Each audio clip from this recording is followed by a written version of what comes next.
Welcome, age of vintage society. That's not the purpose of being here. It's invention. George Hamilton starred opposite Lana Turner and Brigitte Bardot, dated Marilyn Monroe, Liz Taylor, and a first daughter, made dozens of films, a couple of them good, befriended Imelda Marcos, and now he's taking stock of a remarkable life as a showbiz bon vivant. How George Hamilton had an affair with his own stepmother. Make sure to watch the video until the end and leave your thoughts in the comments. If you are new here, join our wonderful community by subscribing to the Age of Vintage channel. George Hamilton, Hollywood's ultimate showman. With the elegant suit and tie, the impeccable grooming, the tan, George Hamilton is a charmer, and he comes across like a bon vivant. Noted for his dashing, sporting, jet-setting playboy image and perpetually bronzed skin tones in commercials, film spoofs and reality shows, George Hamilton was, at the onset, a serious contender for dramatic film stardom. He is equally famous for his acting as he is for his perpetually bronzed and tanned skin, which has become a pop culture joke. He is also known for his off-screen persona of a handsome, suave escort of beautiful women. However, he is still considered to be an acting legend, with a career spanning more than 6 decades. With his talent and impeccable skills coupled with his seriously on-set, he starred in about 80 films throughout his career. His long career in film and television was consistently overshadowed by his dashing persona, both on and off-screen. Frequently cast as cads or hopeless romantics in films during the late 1950s and early 1960s, he enjoyed success in lightweight roles, but yearned for more substantive parts. His attempts to achieve such roles in the mid-1960s, such as his turn as Hank Williams in Your Cheating Heart, were met largely with dismal reviews. He floundered through the 1970s until striking gold with Love at First Bite, a winning comedy which cast him as a vain Count Dracula. Hamilton's ability to mock his own image proved his saving grace, and he enjoyed a fruitful run in the 1990s and 2000s as a comic presence in numerous films and television shows, often as himself. His longevity in show business was proof positive that a career not only had second acts, but could surpass all expectations. Sure, his acting may have taken a back seat to his bronzed visage years ago, but what did happen to him years ago? For over 6 decades, Hollywood's most famous tan has belonged to the ever-charismatic actor George Hamilton. From films to daytime television, commercials, books, and yes, even tanning products, the tanned one has brought his larger-than-life persona to everything he touches. The roots of that persona began in Arkansas. George Stevens Hamilton was born in Memphis on August 12, 1939. His earliest years were spent in Blytheville, where he lived with his mother, Anne Stevens Hamilton, and his father, band leader George William Spike Hamilton. In a way, young George Hamilton always seemed destined for fame. His mother was the only daughter of town doctor Carlos Crawford Stevens. Hamilton's mother received an excellent education, which included boarding school in St. Louis and a finishing school in New York City. Nicknamed Teenie, she became a dashing socialite. She married a Wall Street businessman and had her first son shortly afterward. When the stock market crashed and the Depression hit, Anne moved back to Blytheville with her son. She met Spike in Memphis, and the pair married and quickly had George and then younger brother David. The marriage ended in 1944 when Hamilton Sr. had an affair with his band's singer, June Howard, whom he later married. George Hamilton and his brothers spent their formative years at the Blytheville home of Anne's parents. When both of Anne's parents died in 1947, she made the decision to start anew and moved the family to Hollywood. Hamilton moved extensively throughout the South due to his father's performing engagements, before eventually settling in Palm Beach. There he developed a taste for acting through numerous high school plays and eventually won top honours in a statewide acting contest. It was the most extraordinary part of my life, and it was like my prep school and finishing school, he said. Everything significant I know came from my time there. From living in Palm Beach, I learned that money wasn't the most important thing. It was a sense of humour and a sense of style, the actor said. When George Hamilton taught ballroom dancing as a comely teenager, he was familiar with the steps because his socially ambitious mother had enrolled him in dancing school years before. He also knew the music because his father was a society band leader. What he didn't know, however, was what his students really wanted. He found out soon enough. All you had to do was lead a lady around the floor and they were thrilled, Hamilton wrote in Don't Mind If I Do, his 2009 memoir about the widows and dowagers he had to charm, then rope in for more lessons. Their husbands didn't want to dance with them, so I became a sought-after partner. There he appreciated the glamour of acting and the life that came with it. But Anne married again in 1950 and the family moved to the East Coast. By now George was old enough to go to boarding school and he attended several, including a private school in New York. After graduating high school, Hamilton headed once again for Hollywood.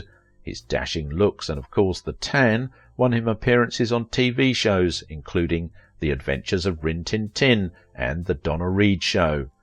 He appeared in his first film in 1959 in Crime and Punishment USA, an adaptation of the Russian novel.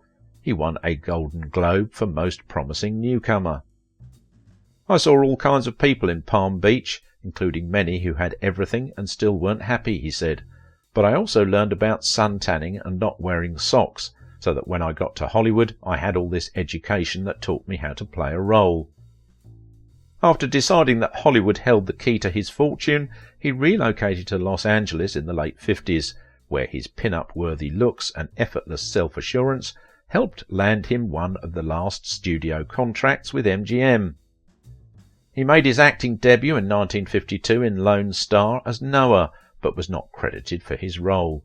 He proved a natural for brooding, romantic young heroes, as well as the occasional heel in B pictures like Crime and Punishment USA, which earned him a Golden Globe for Most Promising Newcomer. Indeed, although he was barely scraping by, he drove a vintage Rolls-Royce to promote his to-the-manor-born image and impressed MGM enough to double his salary. Joan Collins was impressed too. I had just arrived in Hollywood and met George at a party, and he asked if I wanted to see his car, she told. We went for a spin and have been friends ever since. Collins, who has worked with Hamilton in TV, film and theatre, remembers Elizabeth Taylor being madly in love with him. She also remembered him buying more clothes than her on at least one shopping excursion. She calls him Gorgeous George, as do many others. Hamilton eventually settled into a string of youthful leads in melodramas and sudsy romances. His flawless features provided considerable distraction and temptation for the likes of Mercedes McCambridge in Angel Baby, Lana Turner in By Love Possessed, and Yvette Mimieux in A Light in the Piazza. He has made love to some of the world's most beautiful women. The actor was famous as a lady killer during his heyday. He spoke casually about the affair with his own stepmother, insisting it was very normal. He laughed off a suggestion that he had been a victim. He also insisted he was without guilt towards his father, George Sr., perhaps because his stepmother, the beautiful, home-wrecking June Howard, was the woman who had destroyed his parents' marriage.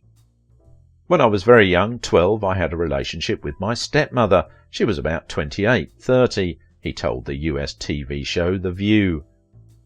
My father never knew about it. It was very normal. She didn't make me feel bad about it. Was I molested?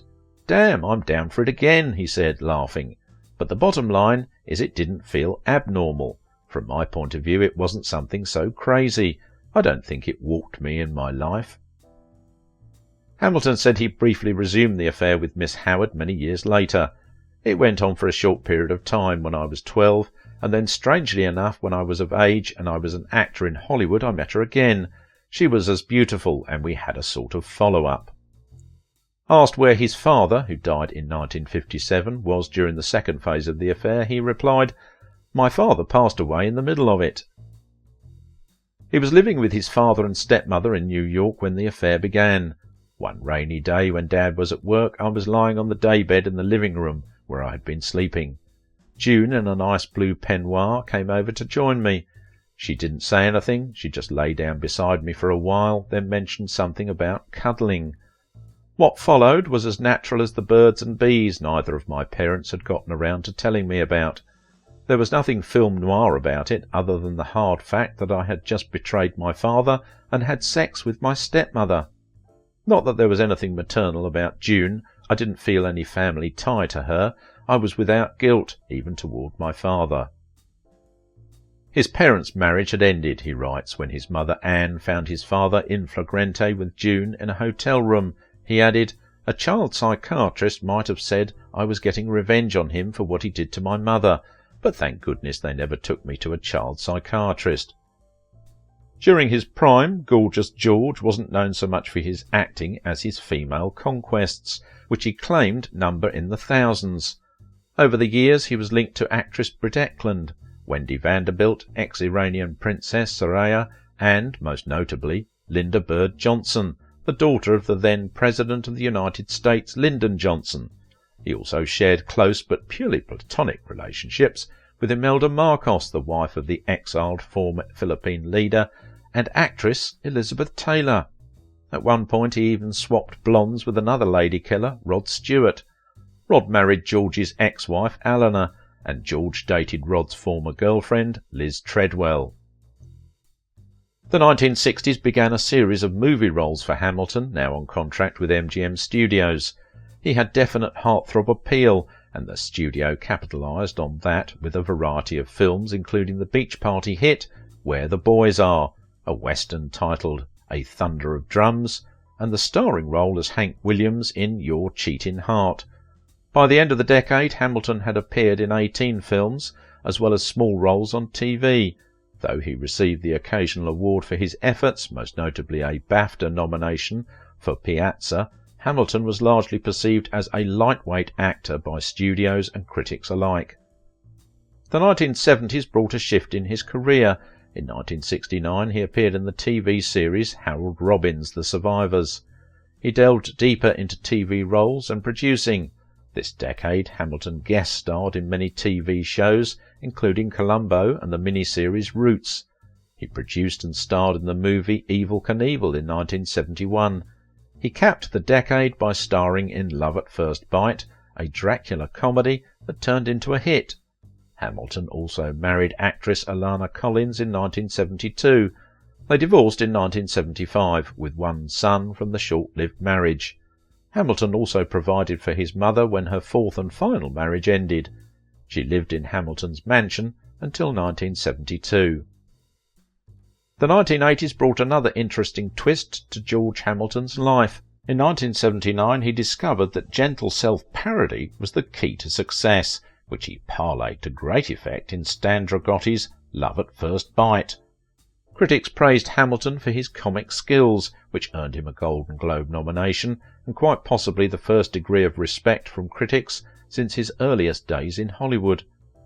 Already an actor as famous for his tan and off-screen persona as his acting skills, Hamilton ventured into the skincare business with the George Hamilton Skincare and Sun Care systems. After decades of showing off his own flawless tan, he helped others tan carefully with sunscreen and after-tanning products. As acting roles diminished, Hamilton's influence didn't. He was featured in several commercials and continued to appear in TV roles.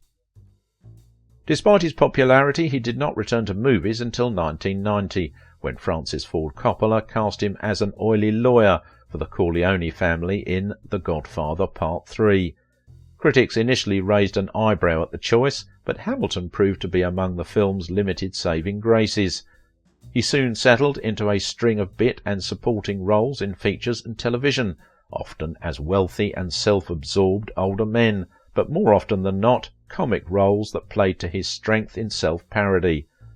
But as the 1990s wore on, audiences seemed more interested in seeing Hamilton play himself than any particular role, and he began to develop a second career as a TV personality.